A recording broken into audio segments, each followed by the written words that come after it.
The Ready for Disasters Act logo. Congressional briefing on the Ready for Disasters Act, Real Emergency Access for Aging and Disability Inclusion, and DRMA, the Disaster Relief Medicaid Act, March 30th, 2022. A production of the Partnership for Inclusive Disaster Strategies.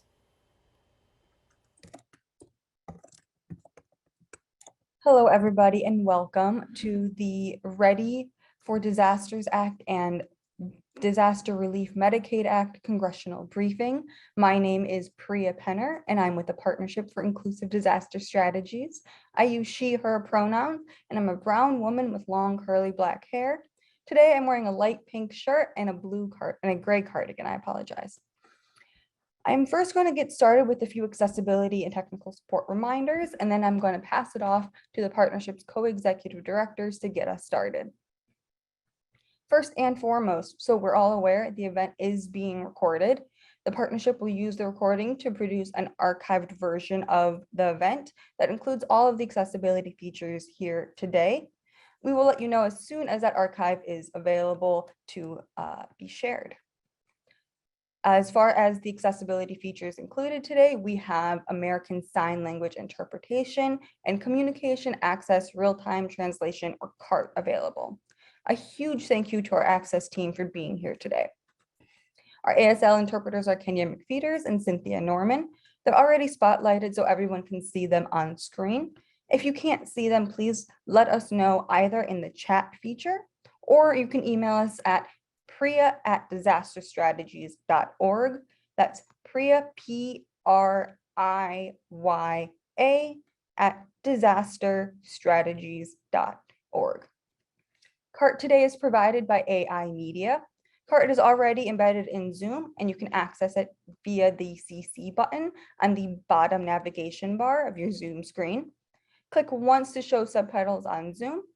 You can edit the text via the Edit Settings button next to the CC button. You can also open the CART transcript in a separate window if that's more accessible to you.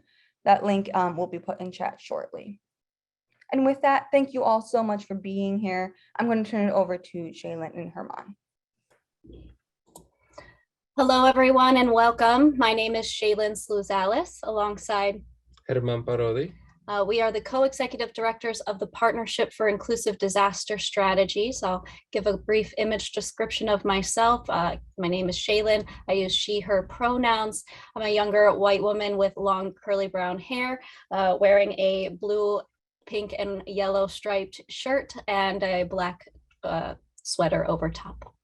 Again, mi nombre es Herman Parodi. I use he, and I'm a brown Puerto Rican man. I'm in my wheelchair today, and I am wearing a light lavender shirt with a gray jacket. As we mentioned, we are the co-executive directors of the Partnership for Inclusive Disaster Strategies, also known as the Partnership. And for folks that may not be as familiar with us, we are the only US-based disability-led organization with a focused mission of equity for people with disabilities and people with access and functional needs throughout all planning, programs, services, and procedures before, during, and after disasters and emergencies. We are your hosts today, and we are all here gathered to highlight two transformative pieces of legislation that will make a meaningful difference for people with disabilities before, during, and after disasters and emergencies. We have a great lineup of speakers today. We'll get to hear from the congressional offices that introduced the bills in August of 2021, from Congressman Langevin's office, from Congressman Panetta's office, and from Senator Casey's office, and from advocates and people with disabilities from across the country, highlighting on why we need Congress to pass these bills in the face of climate crisis. A bit of background for folks. The Ready for Disasters Act, that's REAADI, stands for the Real Emergency Access for Aging and Disability Inclusion, Ready for Disasters Act. That bill number in the House is HR 4938 and in the Senate S 2658. Ready for Disasters Act is a vital piece of legislation that upholds the rights, freedoms, and safety of older Americans and disabled Americans before, during, and after disasters and emergencies. The Disaster Relief Medicaid Act, also known as DRMA, is a transformative piece of legislation that allows Medicaid, including CHIP, CHIP services to follow the person in disasters. That bill number in the House is HR 4937 and S 2646 in the Senate. This is Herman. We will be shortly being joined by Congressman Langevin, as we expect them. We have been working with Senator Casey's office since passing Hurricane Maria in 2017. He has been a great leader in establishing the Ready for Disasters Act and the Disaster Relief Medicaid Act. Today, we are being joined by colleague, fellow staffers, Alexa Roth. I apologize, with Erica Felix from Senator Casey's office. Erica, could you get us started today? Hi, thank you so much. I use she, her pronouns, and a brief visual description. I am a Caucasian woman with long brown hair, and I'm wearing a dark colored dress with a black shawl over it. So first of all, thank you so much for inviting Senator Casey to provide comments today. He sends his thanks for your engagement and perseverance to improve emergency preparedness by including people with disabilities and older adults from the start. So he wishes he could be here today, but his schedule did not allow for it. So Senator Casey also greatly appreciates the partnership with Representatives Langevin and Panetta for their leadership in the House on real emergency access for aging and disability inclusion, READI for Disasters Act, and the Disaster Relief Medicaid Act. Unprecedented weather, health, and human-caused disasters make it necessary to have a whole community approach to emergencies. In September, the remnants of Hurricane Ida inflicted damage and destruction in southeastern Pennsylvania, displacing hundreds from their homes, causing over $100 million in physical damage, but also, and most importantly, causing untold human suffering. Whether it is hurricanes, wildfires, tornadoes, or the next pandemic, people with disabilities and older adults must have a seat at the planning table to address potential disasters. To ensure the safety of people with disabilities and older adults, they must be included in each phase of disaster management. That's preparation, response, recovery, and mitigation efforts. That is why Senator Casey introduced the Ready for Disasters Act, S2658, and READI would ensure that people with disabilities and older adults have a voice during each stage of the disaster management process. READI would also require that accessible information about planning for disasters is available to everyone, including those with disabilities. And it would make sure that shelters and temporary housing are accessible to older adults and people with disabilities. We also know that natural disasters, whether it's a hurricane or wildfire, do not respect state boundaries, and so neither should our recovery efforts. We need to ensure that if disaster survivors are displaced and move to another state, that they can continue to access their health care and long-term services and supports. That is why Senator Casey introduced the Disaster Relief Medicaid Act, S2646, which would ensure that people eligible for Medicaid who are forced to relocate due to a disaster are able to continue to access their Medicaid supported services.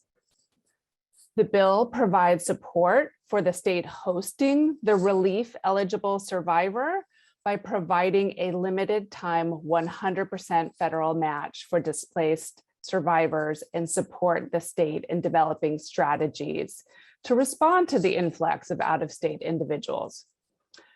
We saw the need for this legislation after Hurricane Katrina and after almost every disaster since then, when survivors from affected states relocated throughout the United States. People face barriers to essential care as they have to wait on their new state's Medicaid eligibility list and navigate a new system. To ensure people experiencing a disaster do not have to wait for their medical care, it is time to pass this common sense legislation so that disaster survivors can focus on other aspects of recovery, such as relocating, finding schools for their children, or rebuilding their homes. I know Senator Casey is grateful for your advocacy and consistent, persistent engagement to get these bills passed.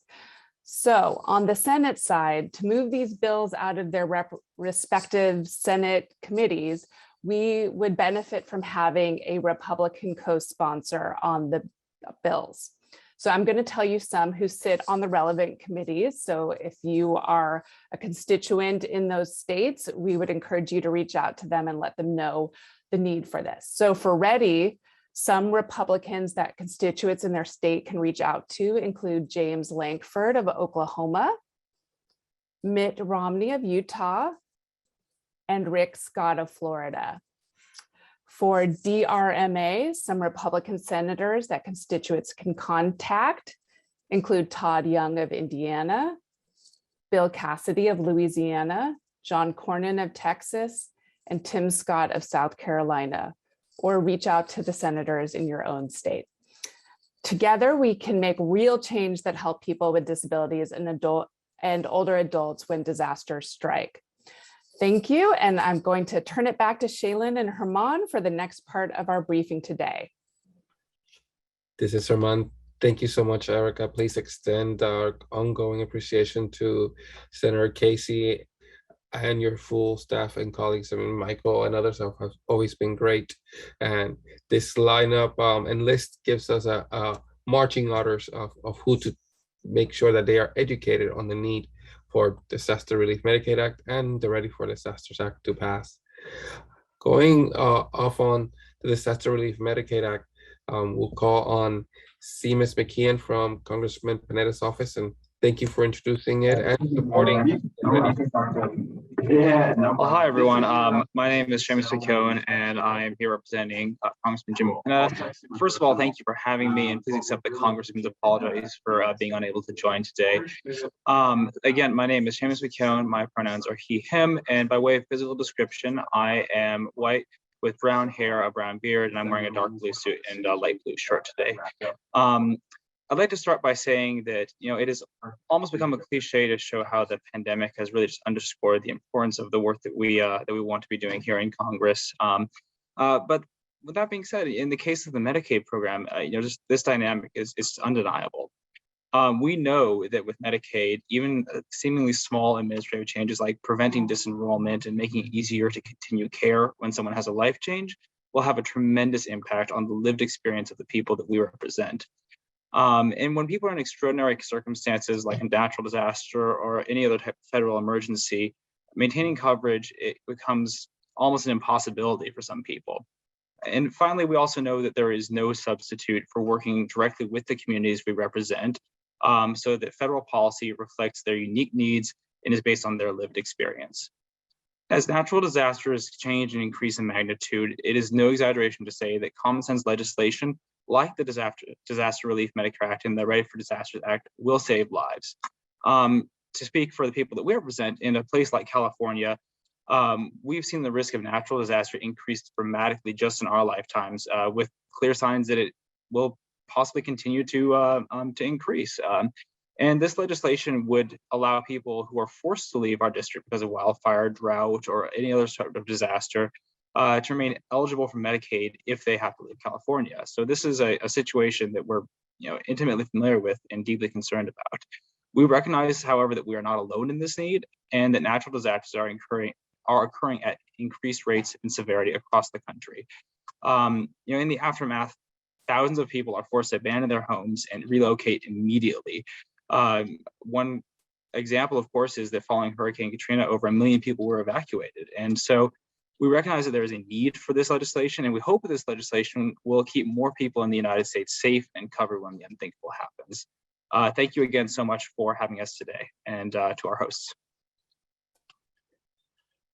This is Herman. Thank you, Seamus, and please extend our appreciation to Congressman Panetta.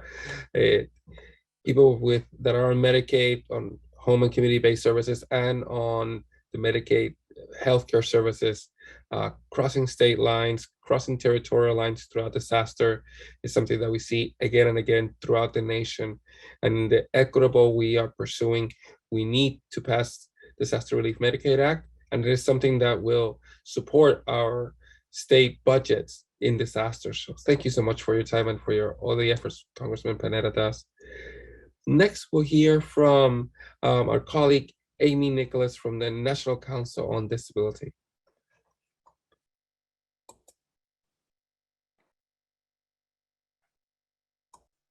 Hi, good afternoon, everyone. I go by pronouns she, her.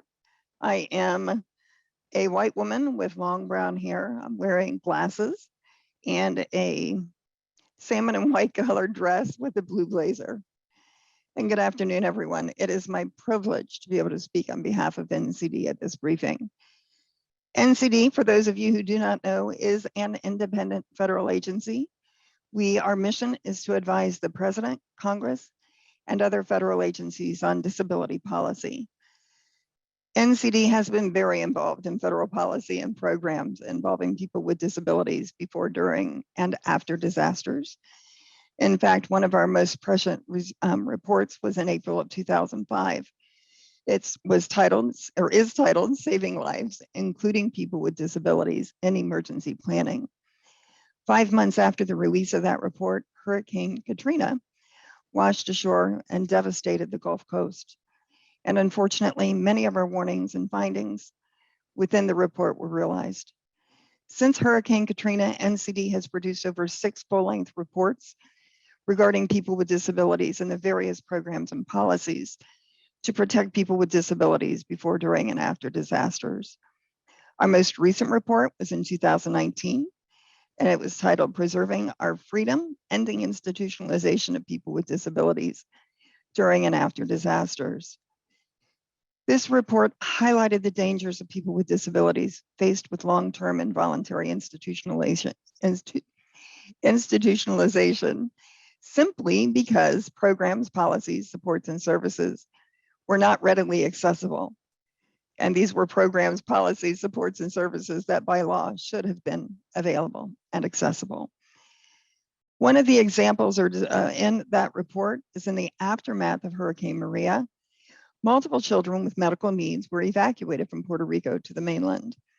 The children were covered by Puerto Rico's Medicaid program. When they landed in Florida and made it to the hospital, the parents were told that there was no health insurance, that there was no coverage because Puerto Rico issued Medicaid was not portable. No state issued Medicaid is portable across state lines or territory, and that there was no insurance for them. They were not eligible for Florida Medicaid since they did not reside in the state prior to the disaster. Passage of the Disaster Relief Medicaid Act would make sure that this type of nightmare does not happen again. It's quite simple. I am a person with a disability. When Hurricane Sandy battered the East Coast about a decade ago, I ran for the hills. I went back to the Midwest and stayed with my family for fear of power outages and flooding. Luckily, my insurance was portable and I was able to seek medical help when I needed to. A person with a disability should never be faced with a decision to stare down a natural disaster barreling towards them so they can continue to receive their much needed medical supports. Passage of DRMA would make sure that they don't. NCD recommended in the 2019 report that Congress require CMS to establish a process for Medicaid portability among states and territories. By passing DRMA, that's exactly what would happen. Pivoting now to the REAADI Act, the Real Emergency Access for Aging and Disability Inclusion Act. It is a combination of multiple recommendations from NCD over the past decade. One of the things the READI Act would do would be to ensure a strong disability and older adult voice throughout preparation, response, and recovery and mitigation, and create a competitive grant program to ensure that that took place. You're wondering, why is that important? Well, people with disabilities are the experts in what they need. Nothing about us without us is the mantra. But people without a disability, try, but they do not have the subject matter expertise to effectively plan and execute emergency management plans for people with disabilities. This is something that has been proven over and over again with disastrous results. Another thing within the READI Act is to include universal design and visitability standards, as well as reasonable modifications, and to direct GAO to review the spending of disaster funds to ensure that they are spent in accordance with the Rehab Act and the ADA. Again, why is this important? Because believe it or not, in 2022, there are still projects, construction projects going on in states, counties, territories, in which public buildings and cities are being rebuilt from disasters without following ADA compliance, which blocks people from disabilities from being able to enjoy their own community. And in the end, costs entirely more money because they're retrofitting buildings and plans. In closing, I want to say that all of NCD reports can be found on our website at ncd.gov. If any of you would like additional information from NCD, please reach out to me. I'm sure Herman and Shaylin will share my email. And NCD would be happy to set up a meeting to discuss. Back to you, Herman and Shaylin. Thank you so much, Amy. Really appreciate you being here and all of the work that comes from the National Council on Disability. We shared the resource of the institutionalization report in the chat for folks and can certainly send further materials afterwards for everyone. Thank you again, Amy. With that, we'll be hearing next from Curtis Hill from Disability Rights, North Carolina. Curtis? Good afternoon, you all. I'm with Disability Rights North Carolina, and we produced a Storm After the Storm report after Hurricane Florence. In that report, we detailed the sheltering situation that was going on in North Carolina and how people with disabilities were treated. And that exposed and gave us an idea and a lens into really seeing with our access authority what situations were going on in sheltering and how the sheltering situation was ill-equipped to deal with people with disabilities in general. And so we understand that that is a very important component of the work that we do to try to support people with disabilities during disasters. We also recognized in that report how their interests were not even discussed in the planning processes, how they would have inaccessible shelters, how the shelter staff were not trauma informed, and how that exacerbated the challenges that they were already experiencing. So we really highlighted that as an organization by going to a variety of different shelters throughout the state of North Carolina. And that brought our attention that some systematic changes has to occur. Those systems in North Carolina, we've been working with the state to try to make sure and establishing fast teams and those type of things to help people recover from a disaster during the sheltering process, to be able to identify the resources and things that they need to be successful. We've also, through that work, we've also realized that there is also an issue with the recovery process and how people with disabilities are not really having a place at the conversation. Because if you think about it, you always see this cross-section of race, disability, and poverty together. And how is it that people with disabilities' homes are the ones that are always flooding? As you know, in 2018, we had Hurricane Florence, but also in 2016, North Carolina experienced Hurricane Matthew. Therefore, we were duly impacted by the impacts of we were trying to recover from one disaster when we were faced with another. So that brings to you and all of us how tenuous those situations are and how people really need to be at the local level and at the FEMA level, really thinking about how do we build back communities better. And we need to have people with disabilities at the table. And I am so sorry, I did not give my description. So I am an African-American male with a box haircut and a full beard and a mustache.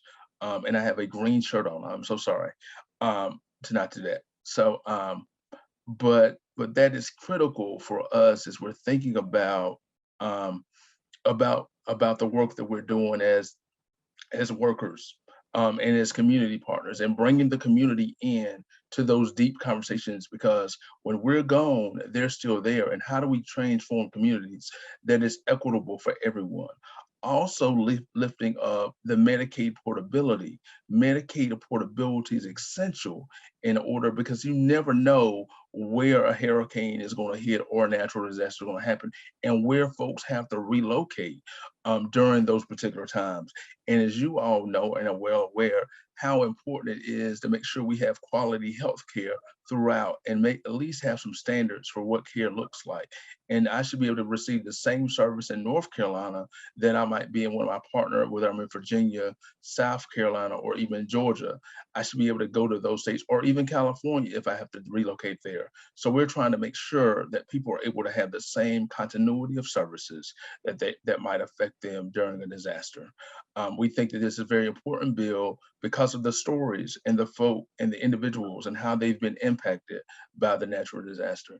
And so we want to really lift up for you all so you can understand the importance of this conversation and how it's transformative in community, and we learned this from the community. It's not something that we didn't know.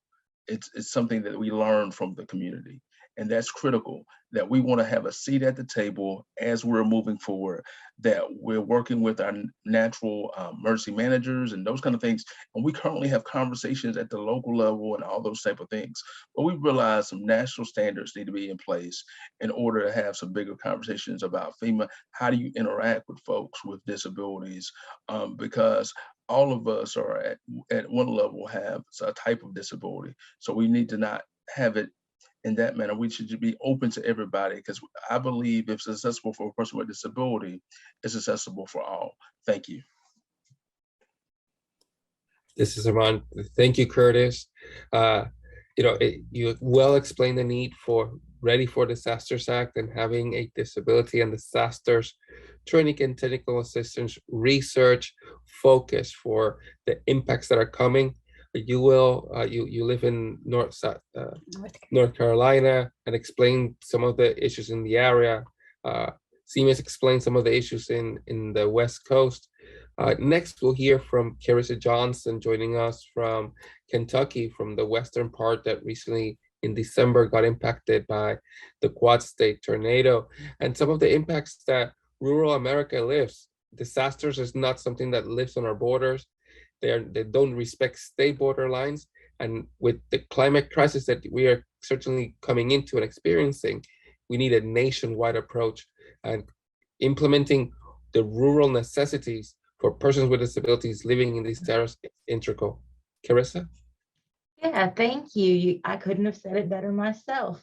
My name is Carissa Johnson. I'm the Satellite Office Manager of the Center for Accessible Living in Murray, Kentucky.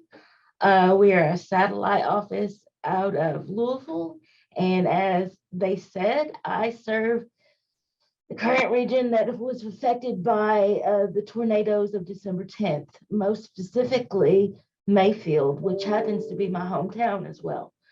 I am a white female, younger, with brown, pink, and blue hair, and I'm wearing a buffalo check black and white dress. I appreciated being approached to be able to speak on that, because rural experiences are so different to people in bigger cities. And I'm thrilled to actually give a personal account of that. In regards to the Medicaid Act, I'm currently working with 2 consumers right now. One moved from the state of California to follow her parents due to COVID-19. She moved here recently and had no idea her Medicaid services were going to be cut.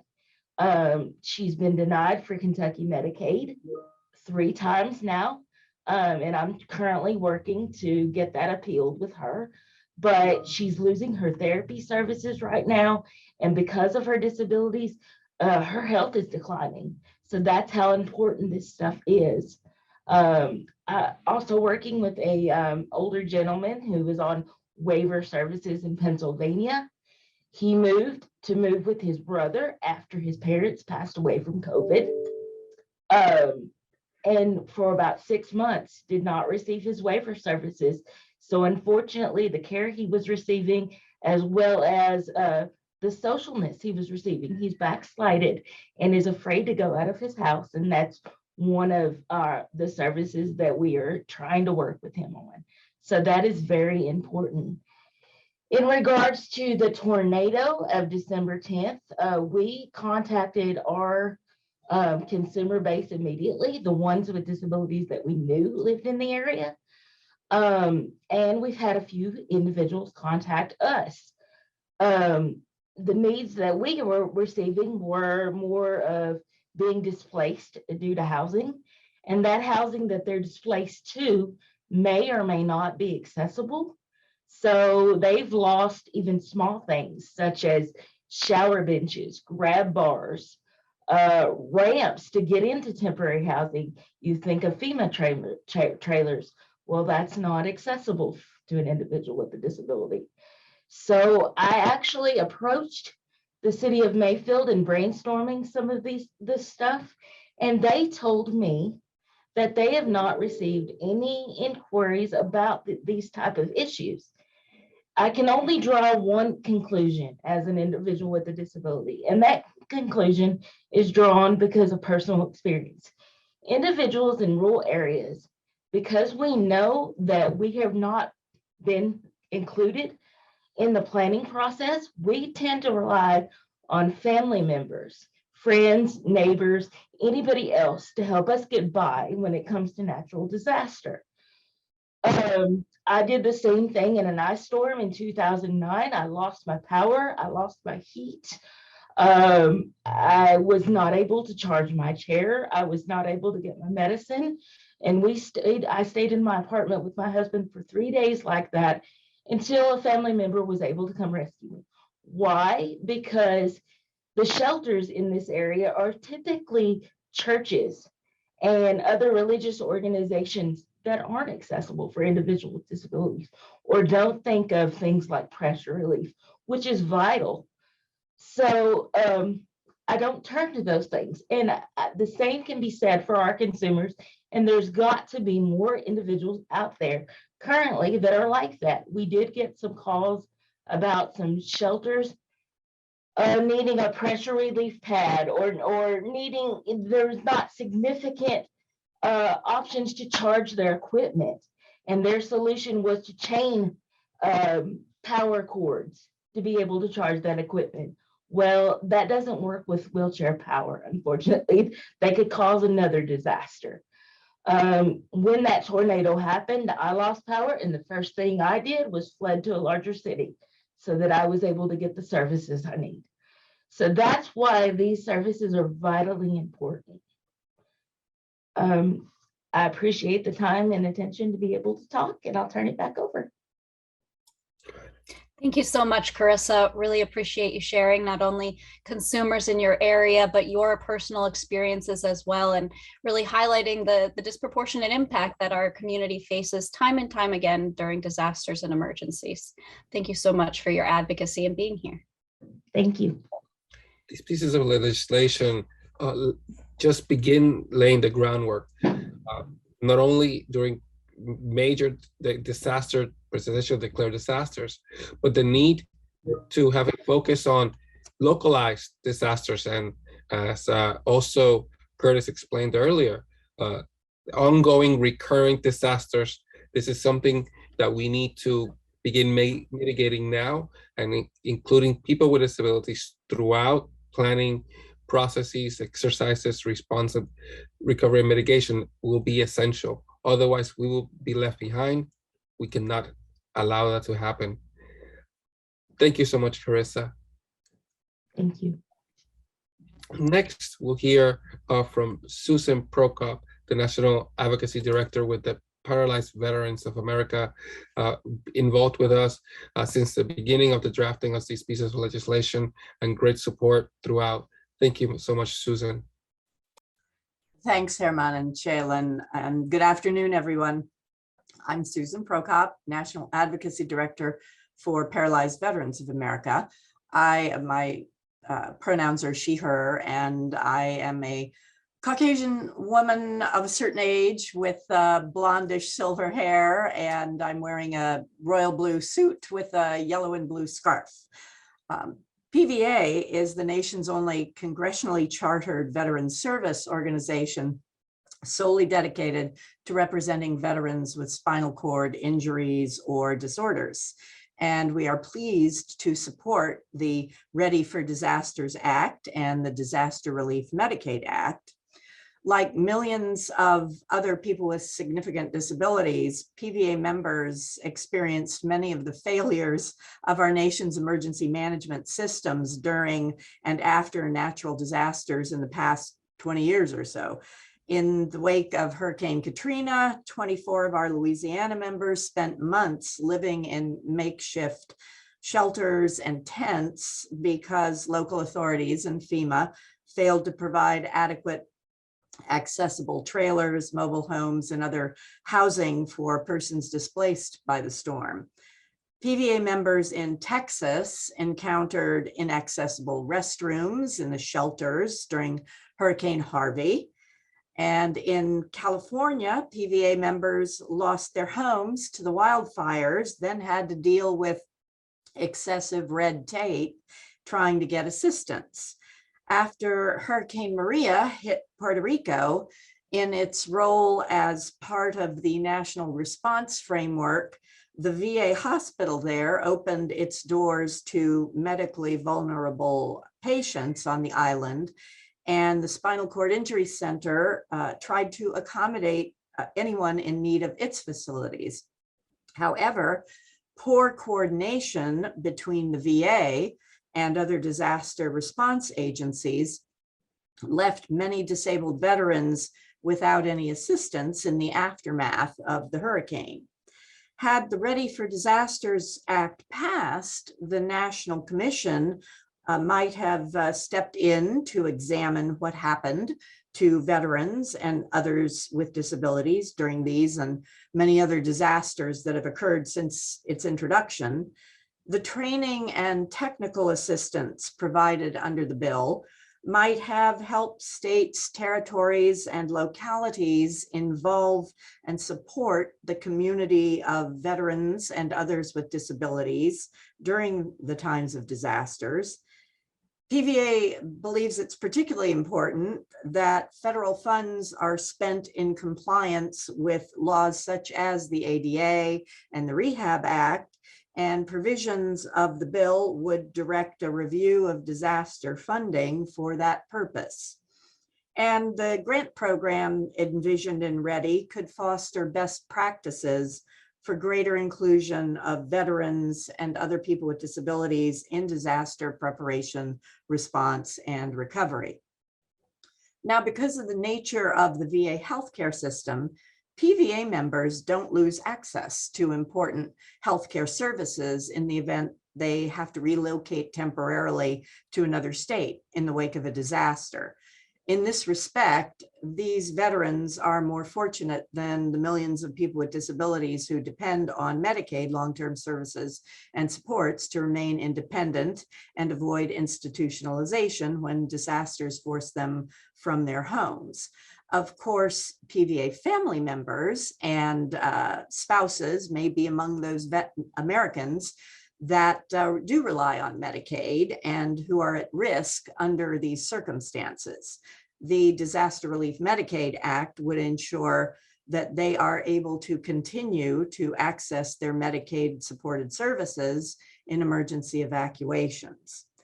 READI and DRMA set out the means to support a well-designed emergency preparedness, disaster response, and recovery system to ensure the safety, well-being, accessibility, rights, and dignity of people with disabilities, older adults, and others with access and functional needs that are impacted by disasters. It's way past time for this legislation to pass, and PVA applauds those members of Congress who recognize its value and hope that action will be taken on READI and DRMA during this Congress. And so now back to you, Shaylin and Herman. Thanks much. Thank you so much, Susan, and all at PVA. The work needed throughout the country cross-sectorally for all people with disabilities to enhance our emergency management and our healthcare provisions is necessary. And being personally in Puerto Rico while a veteran was able to, was receiving his dialysis, and initially his wife, who also needed dialysis, was not able to receive it, and in days was able to receive it at the VA, was in part for the work that you were all doing. So thank you so much. Promising examples we need to replicate throughout the country. And as you all said, following this, we've put materials on the chat, and more can be found at REAADI, on how to contact your congresspeople from an individual organizational basis to ask for their support and to sign on as co-sponsors for READI and the Disaster Relief Medicaid Act. These bills would, would also do a lot of work, as Curtis was starting, for people who are multiply marginalized. To speak a little bit more on this, next we'll hear from Maria Palacios from Since Invalid. Thank you, Maria. Thank you so much. Buenas tardes. Thank you for this opportunity. Again, my name is Maria Palacios. I use she, her pronouns. I am a disabled, light-skinned brown woman of indigenous ancestry. I have long, dark brown hair and brown eyes. I am right now wearing a light blue long sleeve top, which has a gray pattern of a flower on one side, outlined with small shiny beads. I am also wearing white headphones, which rest over my head. Today, I am representing Since Invalid. We are a disability justice, performance art, and movement building organization whose focus centralizes on the stories of survival from the most marginalized communities.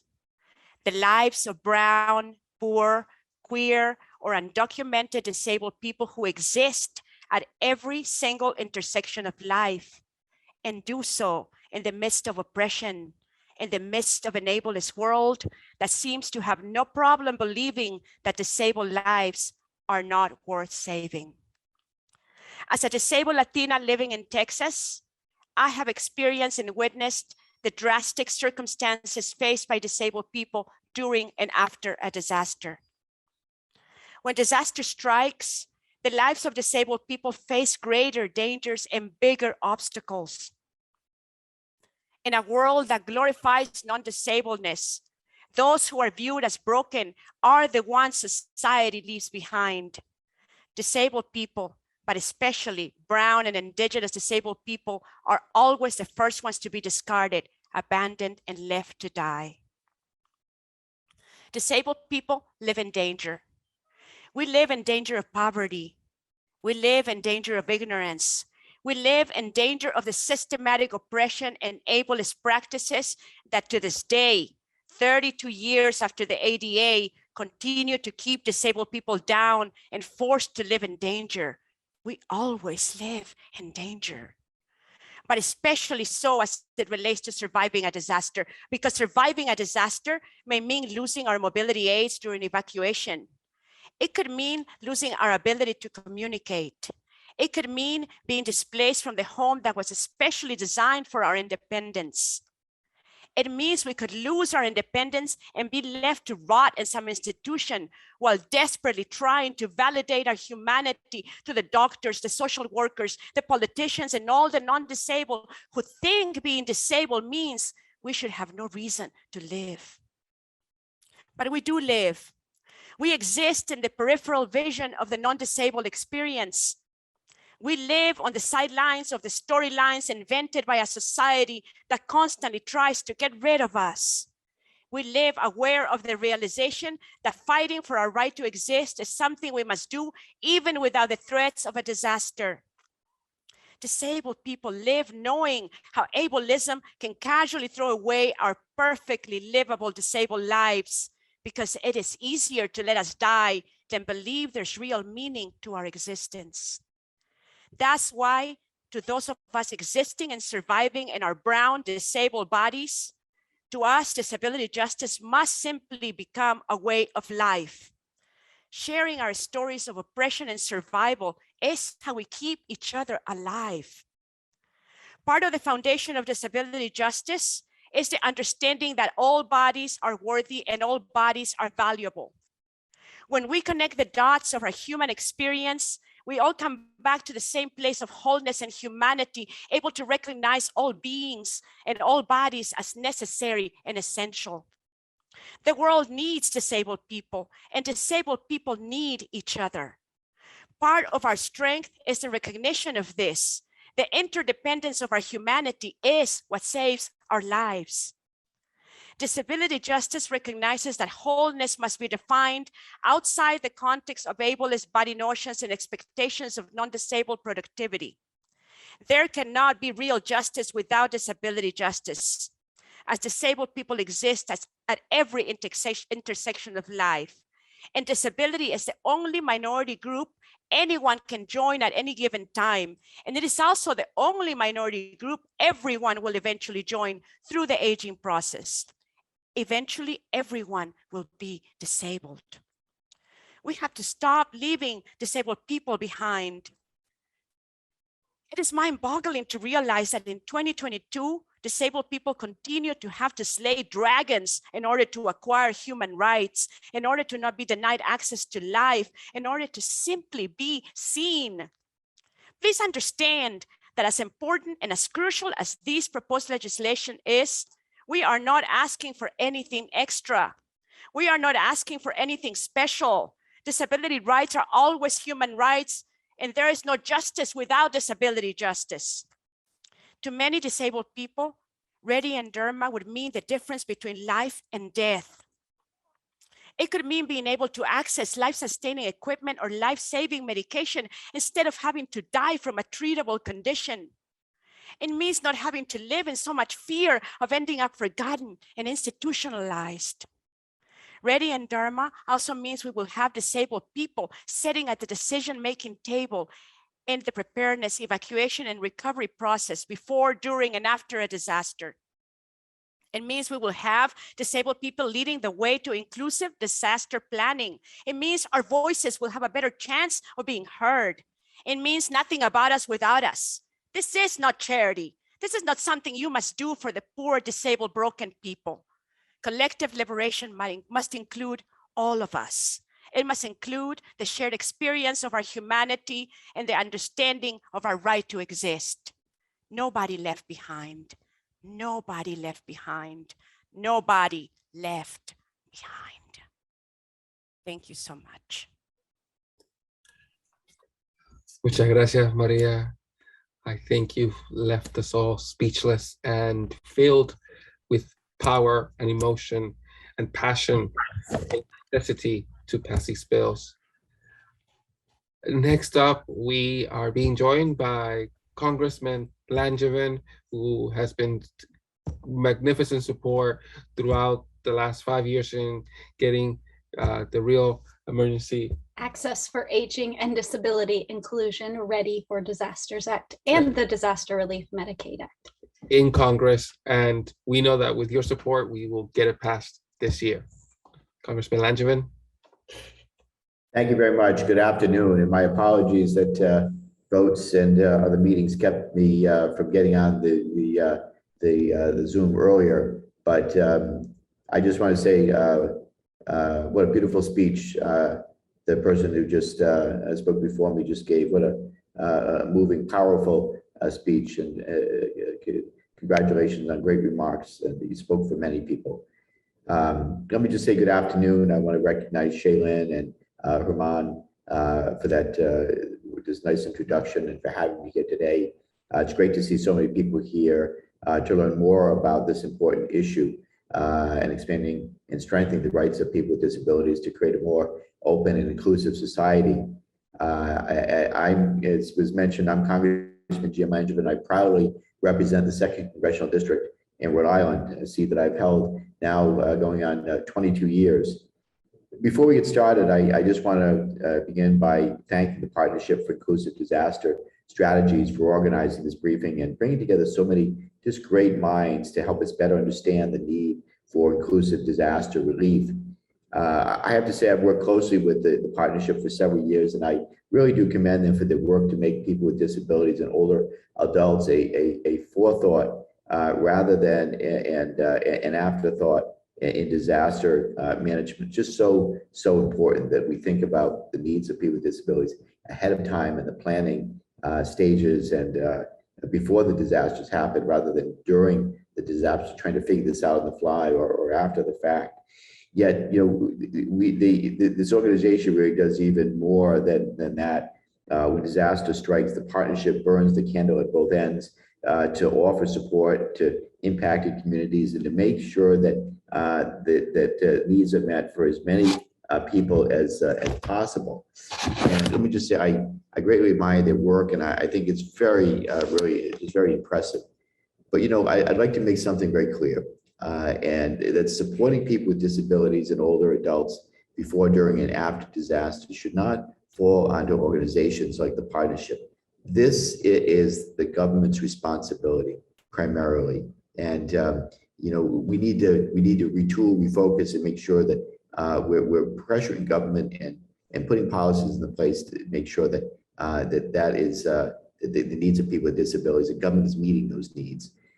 Time and time again, preventable tragedies happen because of failures in disaster management at the federal, state, and the local levels.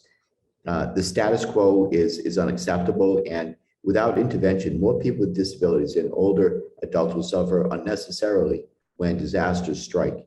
That's why we urgently need to pass legislation like the READI for Disasters Act and the Disaster Relief Medicaid Act. So the READI for Disasters Act would give people with disabilities and older adults a seat at the table and when planning is taking place, and really promote the development of inclusive disaster preparedness, response, recovery, and mitigation plans.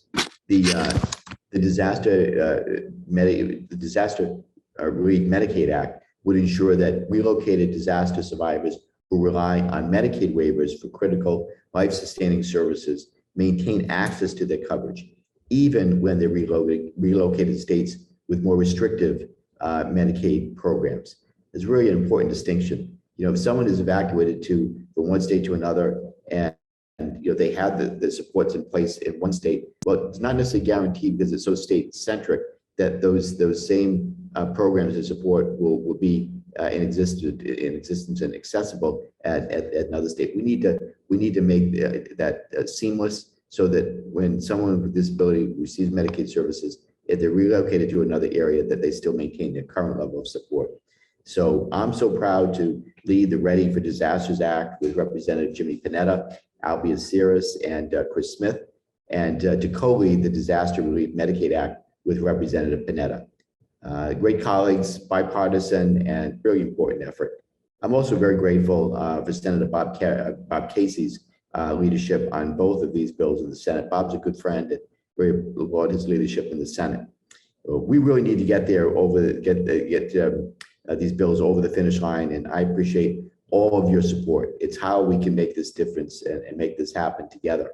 I'll leave it to today's presenters to fill you in on the specific details of these bills in more detail. But after today's event, if you have any questions or would like to sign on as a co-sponsor of the House version of the READI for Disaster Act, please don't hesitate to contact my office. We're in this together, and the more we can collaborate and push members and educate members and staff about the importance of these bills, the more likely we can get more and more co-sponsors, and who we get it to the House and Senate floors respectively. And then we want to get into the president's desk ASAP. So with that, I just want to thank everyone for attending the briefing. And Shaylin and Ramon, I'll turn it back over to you. Thank you. Muchas gracias, Congressman Langevin, for your ongoing support throughout all these years. And we cannot thank you enough for leaving us with these pieces of legislation that need to be passed, so our community with disabilities throughout the country are ready, prepared, and not left behind. Next, we'll hear briefly from our colleague from Florida, Chris Littlewood with the State Independent Living Council.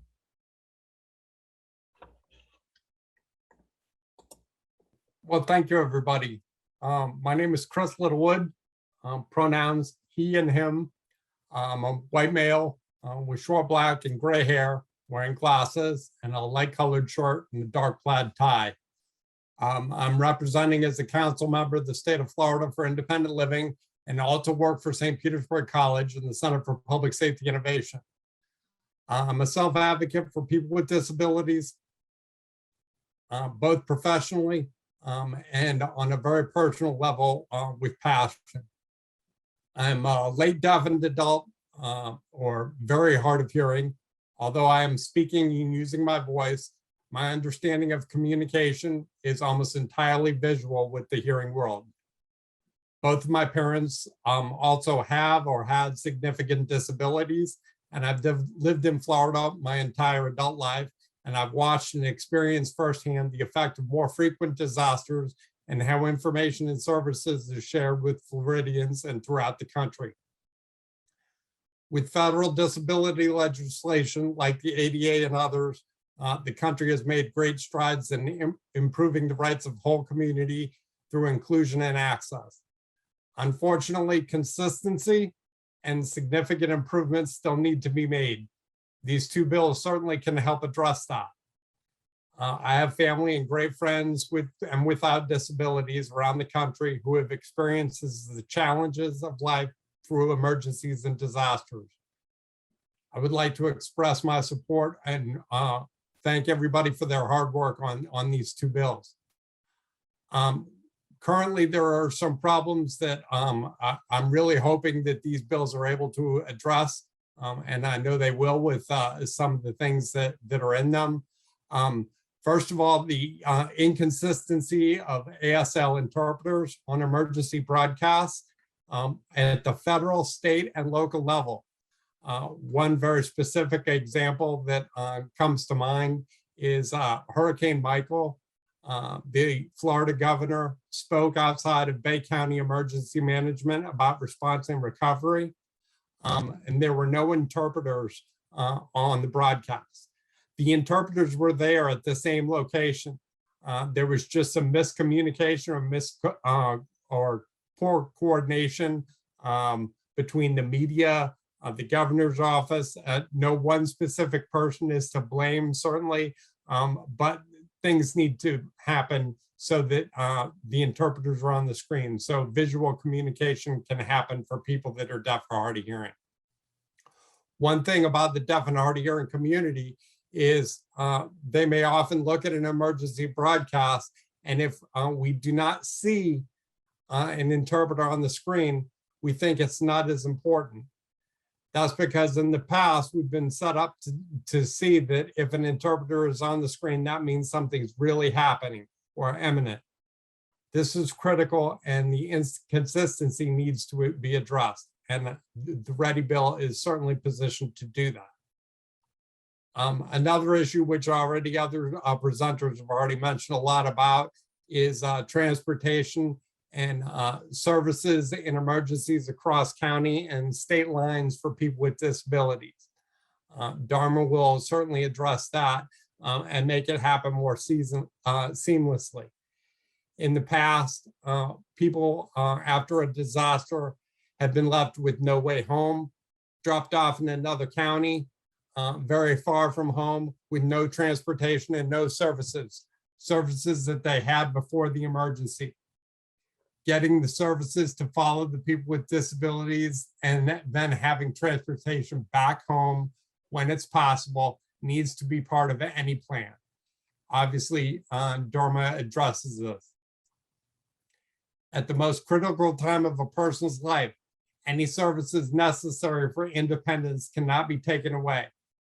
The DRMA advocates for benefits to travel with the person across county and state lines, and continuity of services for home state to hosting state means avoiding the need for people to use institutions. You've already heard people talk about people that have moved from Puerto Rico to Florida or from North Florida into Georgia, Alabama, and other states, and they've lost their service. That needs to not happen. There has been problems with people moving across state lines during hurricanes Maria, Michael, and other storms for the last several years. So hopefully these bills will address some of these issues. Thank you. Hello, everybody. I'm Marcie Roth from the World Institute on Disability. We have a hard stop right now, so I am not going to go into my introduction. I apologize for that, but the bottom line is this is a call to action. Right now, today, moving forward, we have got to get these bills passed. As Representative Langevin's final months serving as he has so wonderfully well, let's make sure that we get this done. On behalf of the Partnership for Inclusive Disaster Strategies and all of the people who are working so hard, please call your members, call your congressional delegation, and let's get this done. Thank you very much.